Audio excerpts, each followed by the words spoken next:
Good evening. I'm Judy Woodruff. On the NewsHour tonight, the fallout continues. The U.S. negotiates with the Taliban and says they promise safe passage for civilians leaving Afghanistan as the insurgent group begins to explain how they will govern. Then, the fight for rights.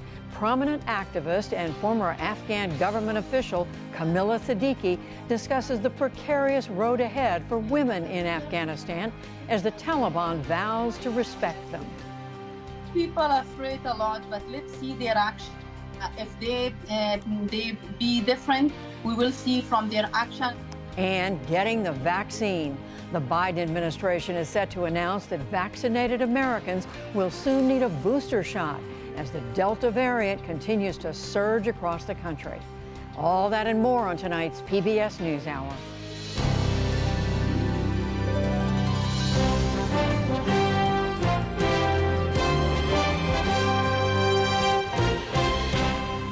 Major funding for the PBS NewsHour has been provided by architect, beekeeper, mentor. A Raymond James financial advisor tailors advice to help you live your life. Life well planned. For 25 years, Consumer Cellular's goal has been to provide wireless service that helps people communicate and connect. We offer a variety of no-contract plans, and our U.S.-based customer service team can help find one that fits you. To learn more, visit consumercellular.tv. Johnson & Johnson, BNSF Railway.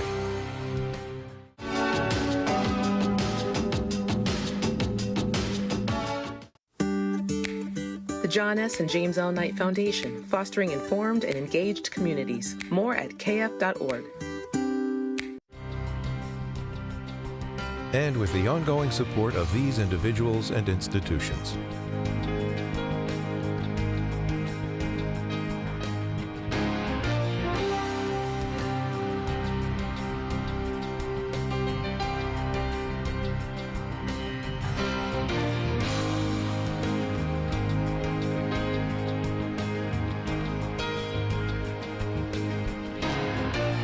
This program was made possible by the Corporation for Public Broadcasting and by contributions to your PBS station from viewers like you.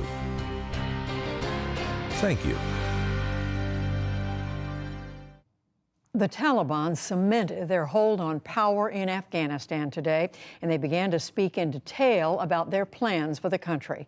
Evacuations of civilians also resumed, and the top American general in the Middle East visited the Kabul airport to observe American military operations, now with nearly 4,000 troops on the ground. Still, inside Kabul, there is fear and even panic over what the future may bring. Again, with the support of the Pulitzer Center, our Jane Ferguson is in Kabul. Relative calm prevailed over Kabul this morning, a day after chaos gripped the Afghan capital's international airport. In the Taliban's first news conference since they overran the country, spokesman Zabiullah Mujahid, who has never shown his face publicly until today, sat down with Afghan and international journalists. The messaging was clear. A second Taliban government would be a softer, more globally acceptable one. This was the friendly face of the movement.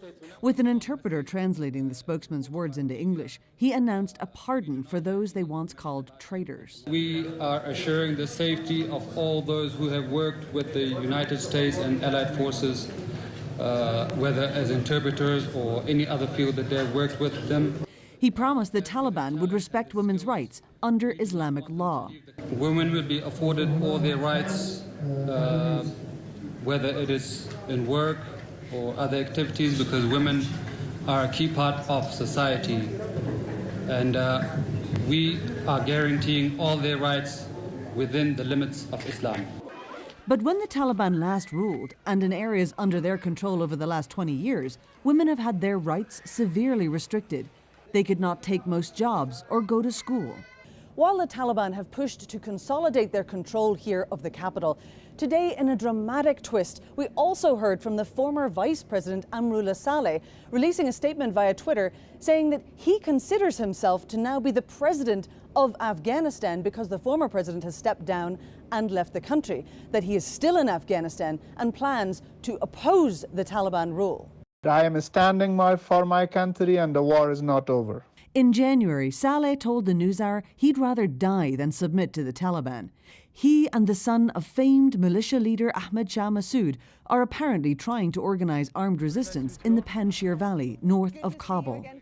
In Washington, U.S. military officials say order at the airport has been restored, at least for the moment. We are confident we have taken the right steps to resume safe and orderly operations at the airport. At the White House this afternoon, National Security Advisor Jake Sullivan again defended the president's withdrawal decision. He also said a deal was struck with the Taliban to ensure safe passage to the airport. But he expressed fear for the future of the country's women.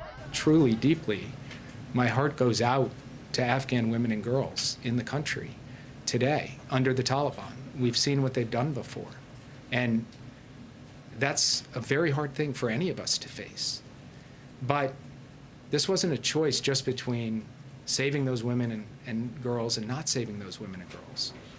The alternative choice had its own set of human costs and consequences, as I said. And those human costs and consequences would have involved a substantial ramp up of American participation in a civil war with more loss of life, more bloodshed. Will the U.S. government commit to ensuring that any Americans that are currently on the ground in Afghanistan get out? That's what we're doing right now. We have asked them all to come to the airport to get on flights and take them home. That's what we intend to do. As the U.S. defends its withdrawal and tries to manage the disaster on the ground, reaction came in from allies and adversaries across the globe. In Brussels, NATO Secretary Jens Stoltenberg said evacuating personnel is the top priority right now. But like President Biden, he blamed the Afghan government for the rapid collapse of the country. Why didn't the forces we trained and equipped and supported over so many years, why were they not able to stand up against Taliban in the stronger and better way than they did? China blamed the U.S. for the bedlam it says was caused by a hasty pullout of American military forces. In Greece, where many Afghan refugees currently live, the government has warned it cannot take in a new wave of migrants. Afghan refugees on the island of Lesbos today protested against the Taliban. Afghans who choose not to stay under Taliban rule now face the painful question of where to next. And Jane Ferguson joins us now from Kabul, where again it is very late at night. So Jane, what did you make of this Taliban news conference? We really need to look, Judy, at this press conference from a wider perspective. First of all, the whole atmospherics, the very fact that it took place sends a message. We had, as you saw there, an English translator. The first question was taken from a female journalist. You know, they were even simply acknowledging the press and the international press. The messaging here was very much so, we are here to engage the international community, you know, and we could even surprise you. We have to remember that the Taliban now find themselves with a country to govern, and they have said that they wanted the international community, the aid agencies, the diplomats to stay, and they are of course going to be reliant on a huge amount of international aid. And the messaging coming from this event and the atmospherics around it, just the very fact that they're having a press conference acknowledging the press and the international press really sends that strong message that this branding that they want to show is that they are somehow changed, that they're softer, that they're a much more internationally acceptable version of the Taliban. So tell us a little, excuse me, a little more about some of the specifics that they spoke of, and particular with regard to women and women's rights.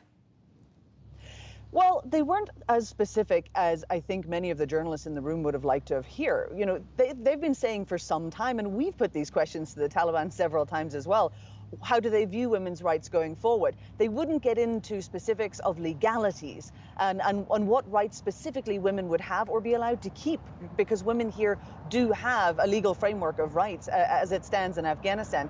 But they did, so instead they gave their usual answer, which is that women would have rights within an Islamic framework. Now that is of course an incredibly vague phrase and could mean many different things to many different people. They did use a few buzzwords though, Judy. They specifically addressed some of the jobs that they thought women should have, such as working in the judiciary or working in government ministries.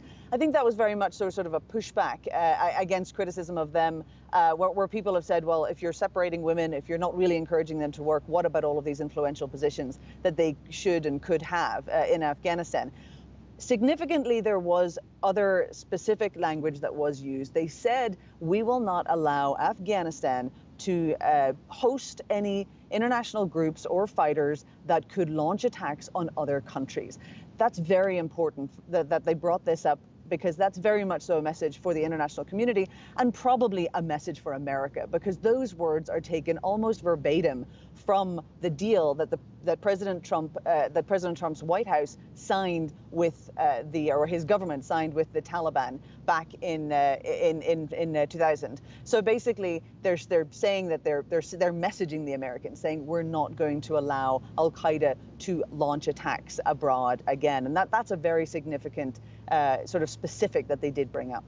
Which raises the question, Jane, of their credibility. Do Afghan citizens believe the Taliban when they speak?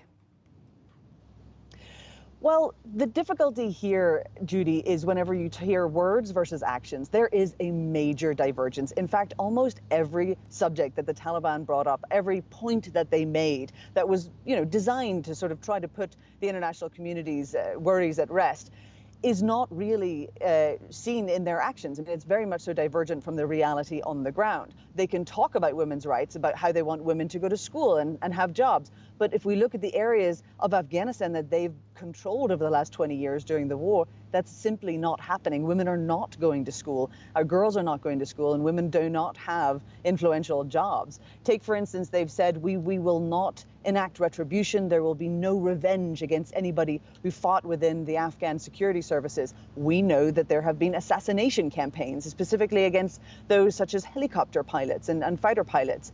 So there is a divergence between what they're saying. They even said Afghanistan, that they're opposed to narcotics and that drugs are bad and that they shouldn't be produced or sold or grown in the country, whenever we of course know that as a group they're heavily involved in the heroin trade. So many people here don't take them at their word. They believe that much of this is branding, that it's designed to try to sort of rebrand the group as a group that can not only run a country but be internationally engaged. And I think that fear that people can't trust them is why we see scenes of thousands rushing the airport trying to get out of the country. And very quickly, Jane, you mentioned the former Vice President Saleh mounting a force to oppose the Taliban. Is that a real resistance? At this stage, it's not clear. We know that in the Panjshir Valley, which has traditionally been a spot of resistance against the Taliban, the only holdout during the Taliban's last government. So it resonates, and certainly in history in Afghanistan, it's not really clear. It's unlikely people were going to take him seriously as a acting president of the entire country. But that doesn't mean that it couldn't be the beginning of at least some form of insurgency here and a small holdout against the Taliban. Jane Ferguson reporting for us once again from Kabul. Jane, please stay safe. Thank you, Judy. And so what should the world make of the promises that the Taliban made today? Our Lisa Desjardins has that. And for that, we get two views. Ali Jalali was Afghanistan's Minister of the Interior from 2003 to 2005 and Afghanistan's ambassador to Germany from 2016 to 2018. He was a military officer in the Afghan National Army when the Soviets invaded and was a military planner in the resistance against the Soviets. He's now a distinguished professor at the National Defense University in Washington, D.C.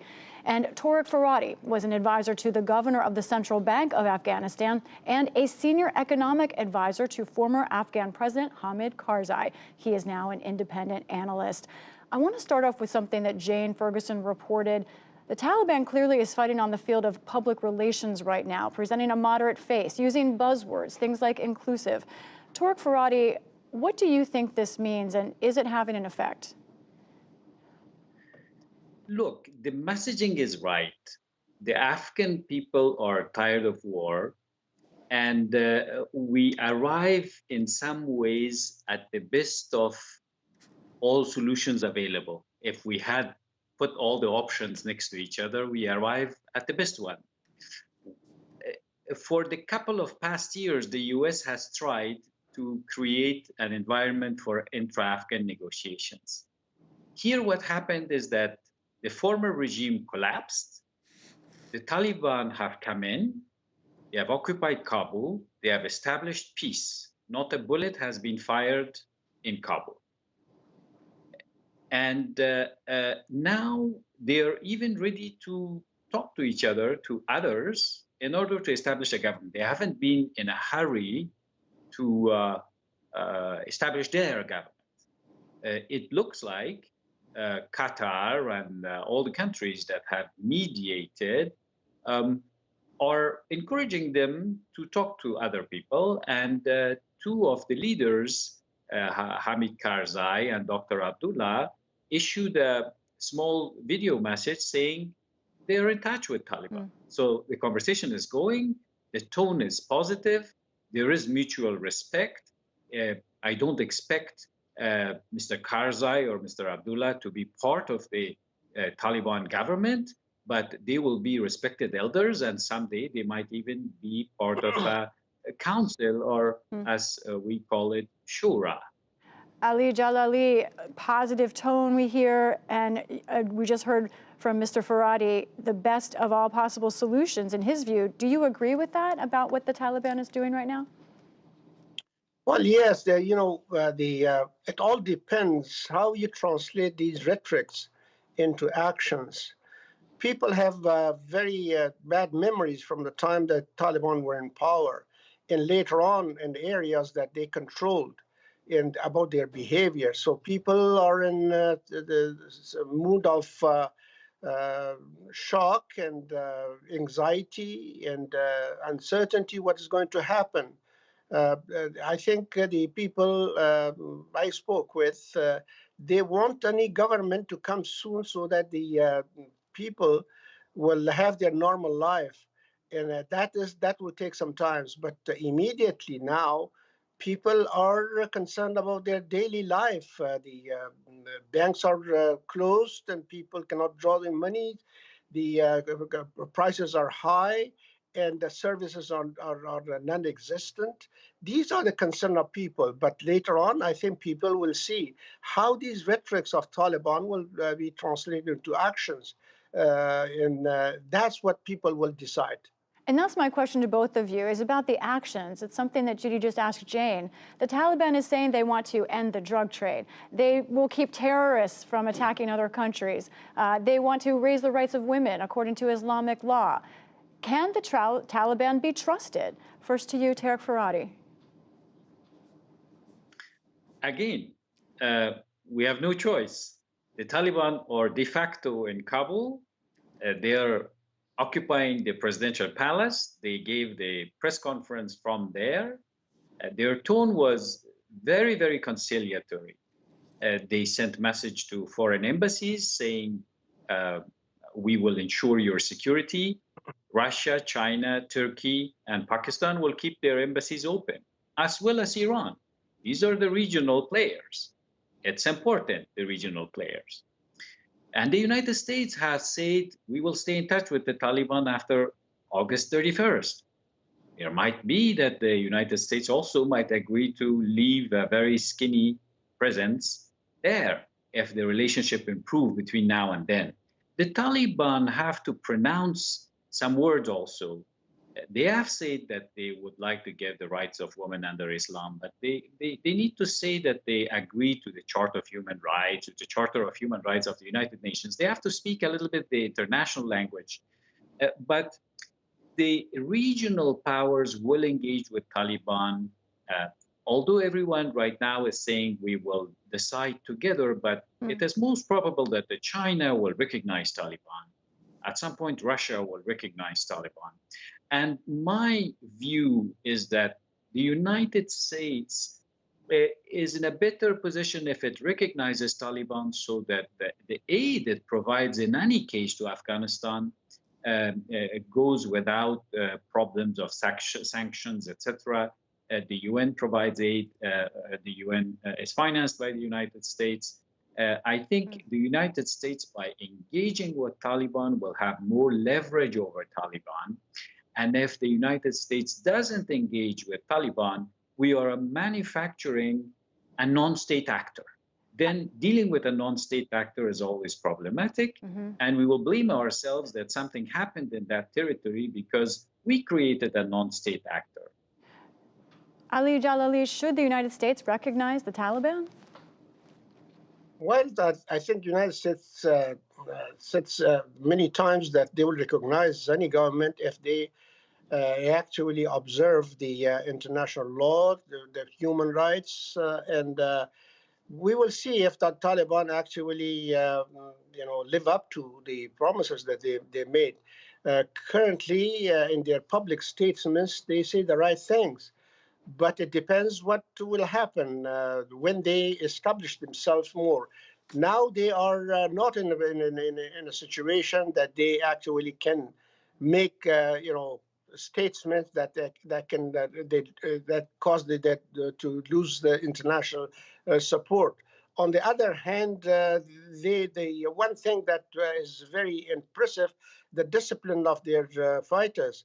That when they enter the Kabul and in other areas, they actually acted in the right way in treating the people in a more acceptable way. So I don't know what will happen in the future once they establish themselves. If now the nice words is for winning international recognition and support, or it is going to be a change of policy or a change of their behavior from the past. I think several times they said that their ideology is the same. How they interpret it, that's the problem, because they are not talking about specific things. They are talking about women's rights, but within the context of the Islamic law, or Sharia. What is how they interpreted that to Sharia and how they are going to practically implement that. So many questions and an interesting picture that you're both painting here. A lot we need to wait and see. And of course, so many people on the ground for whom this is life and death at this moment. Thank you both, Ali Jalali and Tariq Farhadi. Thank you. As we've been hearing, the plight of women and girls in Afghanistan is now among the most important and concerning priorities now that the Taliban have taken over. With the help of author Gail Tzemach Limon, Stephanie Sy tells us the story of a woman who persevered under the Taliban, flourished over the last 20 years, and escaped the Taliban's return just 48 hours ago. On the streets of Kabul, there is defiance amid despair. A few Afghan women in front of the presidential palace demanding that the Taliban protect their rights. Elsewhere in the capital, there are few, if any, women on the streets. The United Nations says 80% of the 250,000 people internally displaced in Afghanistan since May have been women and children. The lucky ones, if you can call them that, have left the country, including entrepreneur Camilla Siddiqui. NewsHour contributor Gail Tzemach Limon wrote a book about her, The Dressmaker of Karkhana, nearly a decade ago. What comes next for you? Last Friday, Limon interviewed Camilla from her home in Kabul as the Taliban edged closer. You say you want to come back to Afghanistan, you want to stay in Afghanistan. You say you want to stay and be part of your country's future, but how hard is that for you personally? It's really hard for me, especially since tonight, that everybody called me, my friends and my colleagues and my family members, and asked me that why you're not leaving. You have to leave the Kabul. She spoke to Camilla again this morning. She had fled Afghanistan over the weekend as the Taliban overran Kabul. How do you feel right now? You've just landed from Afghanistan? Right, no hope. My friends, family, the women activists, everybody is in Kabul, and everybody want to leave the country. Gail spoke to Camilla 6 years ago while she was visiting Washington as Deputy Chief of Staff for the Afghan president. Is there anything that gives you concern or things that keep you up at night worrying about the future? Security. Security of my country, especially those people that they are living in the very remote area and in the very different provinces, that there is no good life for women. Camilla has lived under Taliban oppression before. What do you think this Taliban will be like? They're telling the international community they are different and they're going to allow women and girls. Now people are afraid a lot, but let's see their action. If they be different, we will see from their action, and we will see there was a lot of interview from different Taliban, and they asked people to go back to their offices. Promises made are not the same as promises kept, but there are signs of change. Afghan news outlet Tolo News resumed coverage today with women anchors, including one who interviewed a Taliban spokesman. That scenario would have been unimaginable in the late 1990s under Taliban control. Then the group implemented their own interpretation of Islamic law. Women were not allowed to work or leave the home without a male escort. In 2001, the Taliban fell, and women like Camilla were largely responsible for rebuilding the country. Today, we have a lot of opportunity. If someone wants to establish a business, it's very easy to go and register a company and do a business. Today, a member of the Taliban said there would be no gender discrimination under their rule this time. The stand of the Islamic Emirate of Afghanistan toward women is clear. The Islamic Emirate of Afghanistan has never had a discriminative statement and never expressed gender discrimination. Unfortunately, there are false rumors going around that are not accurate. But in recent years, the Taliban has assassinated female public figures in Afghanistan like judges. And there are new reports of women being taken out of school and high-profile women being detained in recent days. Shop owners are painting over images of women out of fear of Taliban retribution. Safer in Germany for now, Camilla has a message for the rest of the world. Do you think the international community fought hard enough to protect women and girls in all of this? I wish, because this time, right now, the experience that we have from 2-3 days, everybody left us. I don't know where is international people. The women that they are living in Kabul, they are very sad from international community and also from the world. As the Taliban flag flies over major Afghan cities this week, Camilla and thousands of women feel abandoned. For the PBS NewsHour, I'm Stephanie Tsai.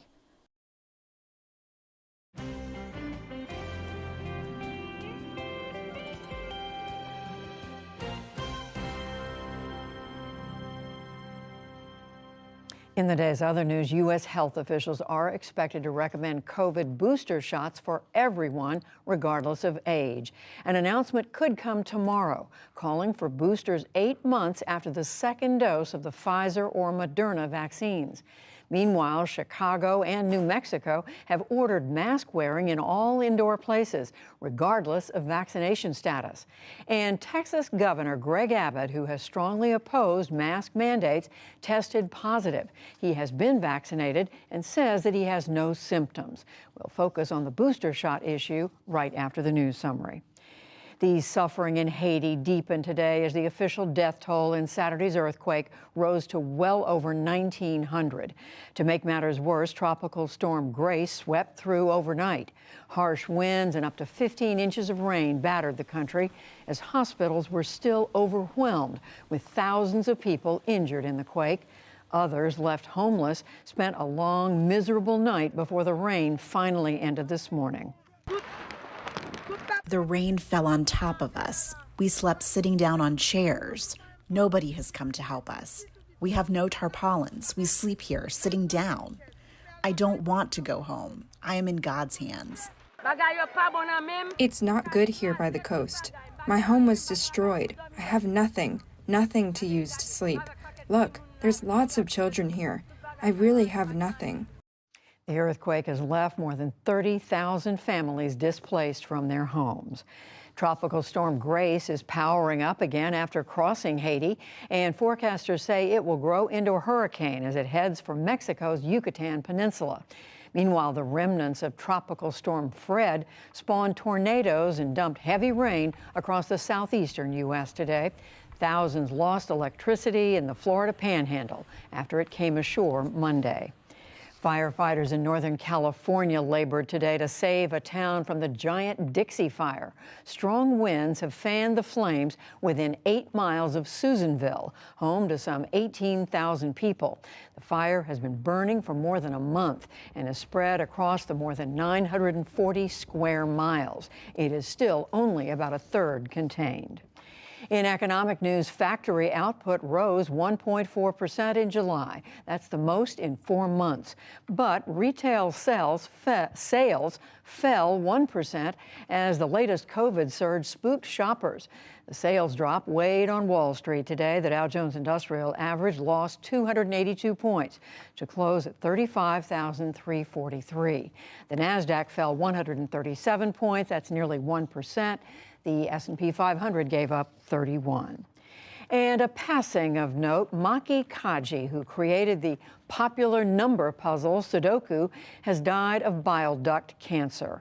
He came up with Sudoku in Japan in the 1980s, and the puzzle eventually became a global hit. Maki Kaji was 69 years old.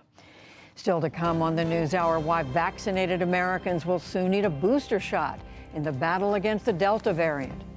Gold medal winning swimmer Katie Ledecky reflects on her experience at the Tokyo Olympics. And tennis legend Billie Jean King discusses the ongoing fight for equality.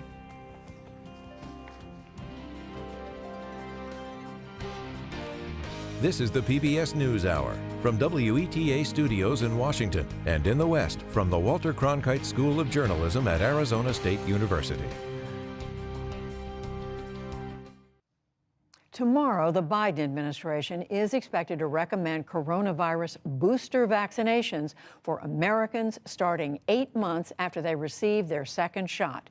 William Brangham joins me now to explain who is affected and more. So hello, William. What we are told is that the government is going to say that everybody who had the Pfizer or the Moderna vaccine, and that's what, over 100 million Americans, that's a lot of people, are going to recommend that they have this booster. What is behind this? The rationale is twofold. One is the Delta variant that we all know so well, which is this incredibly contagious strain that is sickening people and filling hospitals, sickening largely unvaccinated people and filling hospitals all over the country. The second is a small number of studies that are showing that these two vaccines, the mRNA vaccines, are slightly waning in their efficacies, going from something of 90+% down to 40 to 50%. Now, that waning of efficacy is about your ability to get infected. We still believe that these vaccines are very good at protecting you from getting sick and from going to the hospital, but they are showing at about 6 months, and largely this data comes out of Israel, that the vaccines are starting to fade in their protection. So the idea is that if you were going to get a booster, you'd be getting one more shot of the exact same vaccine you took originally, and that would extend your protection and ramp up your protection. The CEO of Pfizer recently said, this is Albert Bourla, he said that in studies within the company themselves, a third dose boosted the protection by tenfold. So that's the rationales. Tenfold. And so when, William, would this booster shot be offered to people? Well, the Biden administration tomorrow, we believe, is going to say, we think this is a good idea. Shots won't actually be going out until the FDA formally approves those. That could come relatively soon, so that could be in the fall.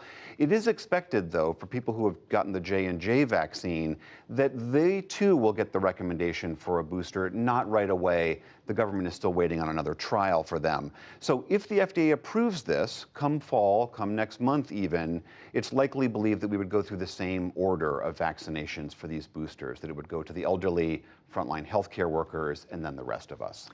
And finally, William, there is this argument out there that's been made by a number of people that it doesn't make sense for the United States and other wealthy countries to be giving a third COVID vaccine when so much of the rest of the world has barely even begun to have access to vaccinations at all.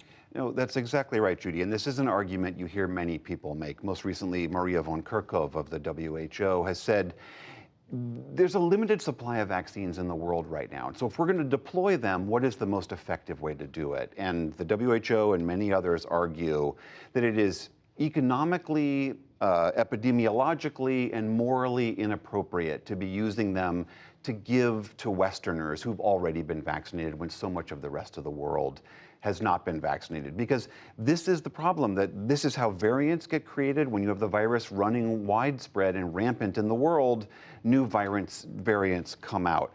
I recently asked this about to Anthony Fauci when he was on the show last week, and I put this question to him: how do we balance this, the desire for boosters, with a world that needs more vaccines? And here's what he had to say.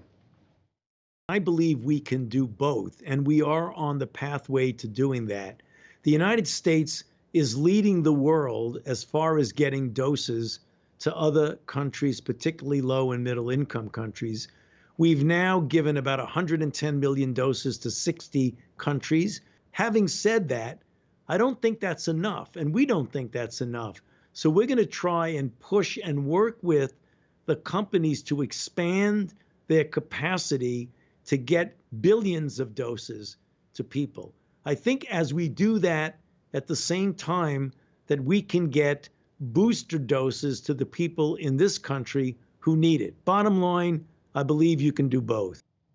That is the administration's argument, that they can do both, give boosters here if needed and supply to the rest of the world. But as I was mentioning, the WHO and many others argue that the current vaccines, the protection that we all have right now, still gives great protection to the most serious outcomes from COVID-19. We're not going to go to the hospital, and we're very likely not going to die if we've been vaccinated. Given that, shouldn't we be focusing more on a global equity issue? But those arguments right now do not seem to be winning the day. We know that Israel has already started to vaccinate people with a third dose. Germany and France are considering it next month. And it sounds like tomorrow the Biden administration will announce that we are going to start doing the same here. But this does raise so many questions about how many more doses are going to be available and how quickly. Exactly. William Brangham, thank you.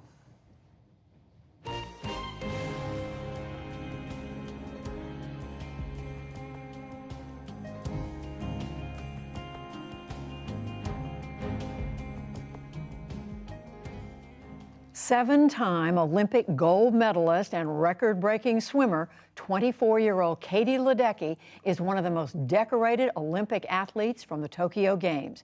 She won the first ever women's 1,500-meter freestyle in Tokyo, and she won gold in the 800-meter and 2 more silver medals in the Games, bringing her career total to 10. Katie Ledecky is here with me in our studio.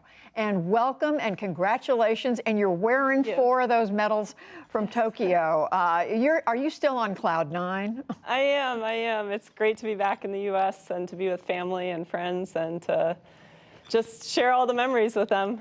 And they look heavy, so to get right off the bat, tell us how heavy are they? They are. Well, you felt it earlier. It's always shocking to people how heavy they are. So it's fun to bring them around to schools or just anywhere and have somebody feel how heavy they are. So exciting, what you did in Tokyo, and yet we were all conscious there was nobody there as a spectator. You were there with your coach and teammates. Did that affect what you were able to do you think? Well, I think I was actually sort of surprised at how normal it did feel. I had my teammates in the stands cheering when they didn't have races or when they were done competing. So they brought a lot of energy to our team. I think Team USA was the loudest at the pool, so that was really nice to just be able to look in the stands and still see some familiar faces that are supporting you. I'm asking because you're used to hearing cheering, screaming fans out there, from one end of the pool to the other.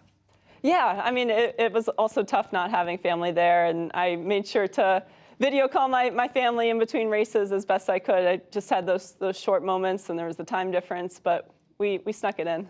I was looking at some of what was written about your winning the 1,500 meter freestyle. First time that competition's been there for women at the Olympics, and thinking 15 minutes plus of swimming your heart out. How hard is it?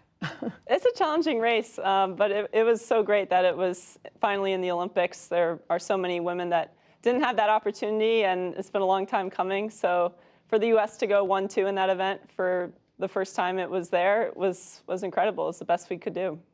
And I was also reading, Katie Ledecky, what you said about what's the secret sauce. I mean, how do you, year after year, Olympic after Olympic, keep doing what you're doing? And you came back with a very straightforward answer, and you said it's practice. And I think a lot of people would say, so hard work? How inspirational can that be? Yeah, I mean, everyone's always trying to find out what the secret is, but there really isn't a secret. It's just a lot of hard work over many, many years, and not just from myself, but from my coaches, my teammates, my family, everyone that's helped me get to this point. It's not just the 15 minutes that I'm in that race in the 1500. It's hours and hours every week for 5 years from Rio to now, but also the many years before that. As I know you know very well, there was a lot of attention at the Games to Simone Biles and what she said about opting out of some of the events in order to deal with her mental health. It's not something we often hear from the most successful athletes. How do you think about all that? Yeah, well, mental health is super important, and it goes hand in hand with physical health. And we've talked a lot about health as a whole over the past year and a half, and I think it's important to continue to talk about. And athletes are humans too. We experience very similar things to everybody, and I don't think it's just an athletic problem, but you see everyone in society have different challenges, and everyone has to support each other to get to where you want to get if you have those big goals. And a lot of people do have big goals, and it takes a balanced approach to reach those goals and a lot of support. You have to rely on your support system, and it was great to see that Simone and many other athletes at the Games were able to do that successfully. You've been doing this now for a number of years. Do you think women athletes have it tougher than men, or do you think it's pretty much evened out? What do you think? I don't know. I think female athletes do have some challenges that men don't have, whether that's on the competition field or pool or court or outside of it. And again, just going back to the 1500, it was so great to finally get that opportunity. And I feel like swimming is a really great sport in that the men and the women compete on the same playing field. You know, they usually alternate a men's event and a women's event, and we all train together and things like that. So I've been really grateful that in our sport, it hasn't had that big of a disparity, but I know that many athletes and female athletes do feel the need to get out there, and there are some differences that need to be addressed. And in connection with that, we're remembering Title IX, yes, which of course was the law that was yes, passed in what, 1972, almost 50 yes, years ago, mandating that women had to be treated equally, yes, with men in education and particularly in sports. And you've talked about that, and you've said what a difference it made, but you've also said there's more work that needs to be done around that. What needs to be done, do you think? For sure, yeah. I mean, as you said, my mom was one of the first beneficiaries of Title IX. She swam at the University of New Mexico and was able to get a scholarship and compete and get a great education. And so looking back on that, I don't know if I would have been a swimmer if my mom hadn't swum through college. And she didn't push me into the sport by any means, but she helped teach me how to swim, and I grew to love the sport, probably because of some of that love of the sport that she had. So I look at my career, and I don't know if it would have been possible without Title IX, and I'm really grateful for all of the advances we've made over the past 50 years through Title IX, and there is a lot of work to continue to be done. And when you look at the younger athletes coming along today, whether it's women in swimming or in other sports, do they have a clear field ahead of them, or are there still obstacles out there? What do you think? No, there are still obstacles out there, and you know, you just look at companies, and I want to see more females in boardrooms and leading companies, especially athletic companies. And I think that's a big step that needs to be taken over the next several years. And I hope that I can lead in whatever way I can. And speaking of the future, you mentioned this, you're already looking ahead to the Olympics in 2024. You just graduated from Stanford University. Congratulations. Thank you. But you said the other day, Katie Ledecky, that you were thinking about what you wanted to do outside the pool. Tell us a little bit about that. What are you thinking? Well, I'm passionate about a lot of things outside of the pool. I've had the great opportunity to work with Panasonic on a STEM education program where I've been able to visit schools and visit with students virtually as well over the past year, talking about the importance of education and setting goals and trying to familiarize students around the country with science, technology, engineering, and math skills that they'll need in future careers. And I'm also considering going to grad school at some point. I don't know if that'll be in the next 3 years between now and Paris, but I'm going to use the next couple of months, next couple of years to really plot that out and figure out where I feel like I can be most impactful. I think you've got some time Thanks. to figure it out. Katie Ledecky, congratulations. I know everybody joins me in congratulating you. So proud of you. Thank you very much. Thank you.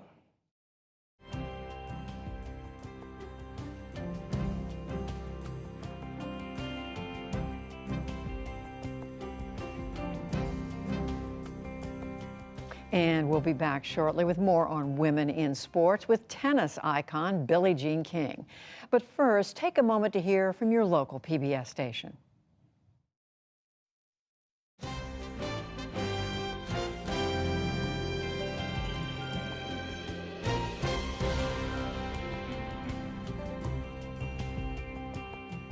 And for those stations staying with us, the shortage of skilled tradespeople in the U.S. was a problem even before the pandemic. And in this encore presentation, Paul Salmon explores what can be done about it for our series Work Shift. Superstar Seattle, where the high-tech young make 6 figures and up. Okay. But you can make that much in low-tech too, says plumber Vinny Spizzari. Drain cleaning, light plumbing repairs, and that kind of thing. We've got guys making over $100,000 a year. Spizzari owns Seattle's Mr. Rooter franchise. I've got plumbers that work for me today that make $200,000 plus a year. And they're what age? Any age, in their 30s, 40s. Making $200,000 a year or more. Absolutely. That's because there simply aren't enough plumbers. Not in boom towns like Seattle, not anywhere. Manpower is one of the most frustrating parts of my job, filling all the spots. I could hire 6, 8 experienced plumbers right now.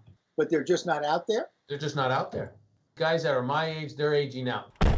But why aren't they being replaced with the young, given their historically low labor participation rate, made worse by the pandemic? There are all these kids who either aren't working at all or are working in dead-end low-wage jobs. Why can't you just say to them, hey, by the age of 25 or 30, you can be making 6 figures. Just come with me. I would love to. I've gone to some career days. You know, the kids, you're waiting for them to come talk to you, and they just don't. So why no takers? First and foremost is the perception of plumbing. Got the cutters right here.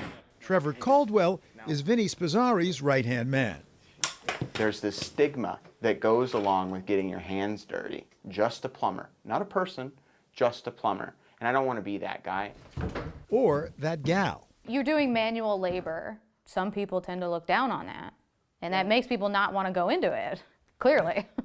Sarah Schnabel isn't a plumber, but an Ithaca, New York electrical apprentice. Oh, there we go. Another well-paying trade which can't find good help these days. A frustration for Schnabel's boss, Brian Lamort, and for his colleagues.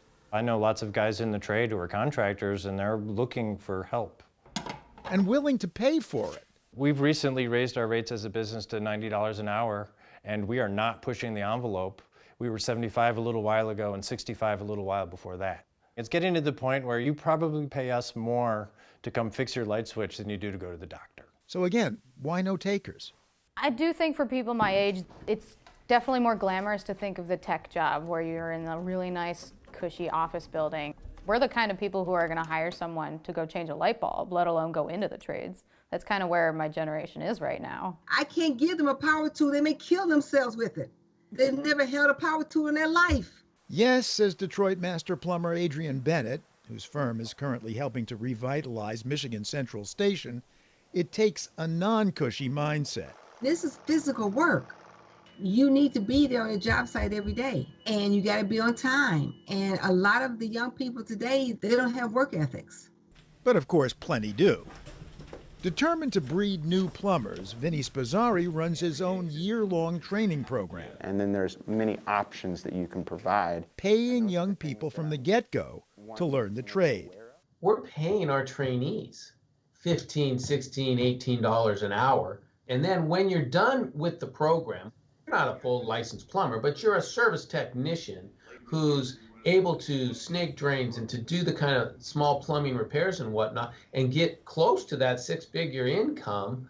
You're getting paid to learn that. After a certain number of hours and possibly an exam, the requirements vary by locality, you can become a licensed plumber, a quality credential in an economy where only 11% of employers think colleges and universities are doing a good job of preparing people for the workforce. Tighten everything before you hang that up there. Says Spazzari of his apprenticeship program. It's open for everybody. I would welcome anybody. But, says Spazzari, you'd be amazed at how many people we want to hire, but our insurance company won't insure them because of driving violation, drugs, can't keep a job. You see some applicants come in here in a ripped t-shirt, hasn't shaved. You go out and look at his car and it's full of garbage. It hasn't been washed in a month. Those are the things we look at. But hey, plenty of young folks have intact t-shirts, clean faces, clean cars. Maybe they realize or learn that you need an apprenticeship to get licensed, says plumber Adrian Bennett. And the apprenticeships are 5 years. And you start out at maybe $15, $16 an hour. And to get to that $40, $50 an hour, it's going to take you 5 or 6 years. Plus, to get a job, isn't it who you know? And few potential candidates know tradespeople, it seems. I didn't knew nobody. Manuel Rios, a Mr. Rooter trainee, used to work on electric motors for $18 an hour, with little prospect of making much more. But by chance, he met some plumbers there. They said that they make a lot of money, and I realized that the plumbing is never going to end. It's not resetting. The final barrier to entry in the trades is a familiar one, says electrician Lamort. There's a certain feeling that it's kind of like a white man's game, I hate to say it. So people who are LGBTQ, minorities, are a little bit intimidated by the boys' club that exists. And of course, women. Added together, that's about 2/3 of the country. In the late 1970s, Adrian Bennett was recruited as a union plumbing apprentice under a federal program targeting women. Similar programs exist today. This is something that will keep food on the table. It will keep clothes on your back. It'll keep a roof over your head. I'm living proof. Living proof as CEO of her own industrial contracting plumbing business since 2008. For the PBS NewsHour, Paul Salman.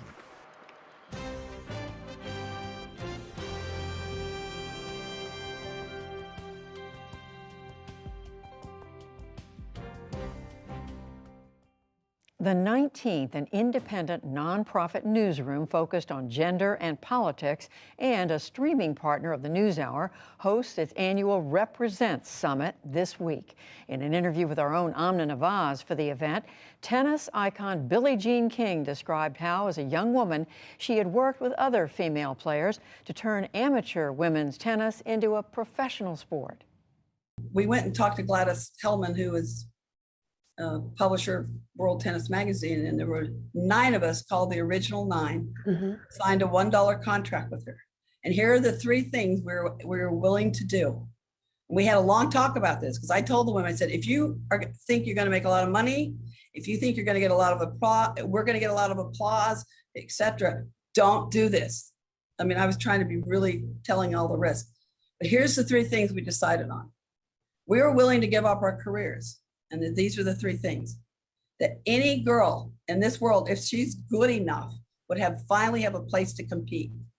Number 2, that she be appreciated for her accomplishments, not only her looks. And number 3, the most important thing was to be able to make a living. And that's why we are the leaders in women's sports today. Every time a women tennis player gets a check or makes money off the court, that is because of that moment in time that we were willing to stick together, even if we got suspended, no matter what happened, we were willing to give up our careers. And we were in our 20s. We were right in the thick of our careers. We didn't care. So great to hear from Billie Jean King and from Katie Ledecky. And you can watch all of 19th Represents this week on our website, pbs.org/newshour, and on the NewsHour's YouTube page. And that's the NewsHour for tonight. I'm Judy Woodruff. Join us online and again here tomorrow evening. For all of us at the PBS NewsHour, thank you, and we'll see you soon. Major funding for the PBS NewsHour has been provided by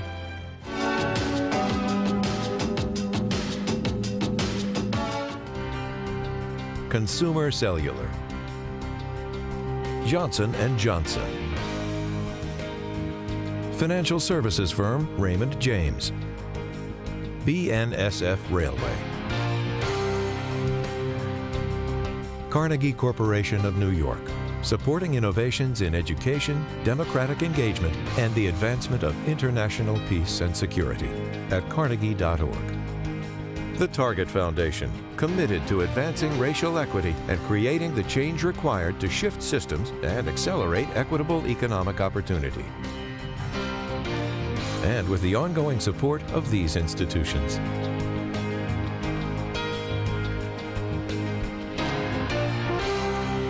This program was made possible by the Corporation for Public Broadcasting and by contributions to your PBS station from viewers like you. Thank you.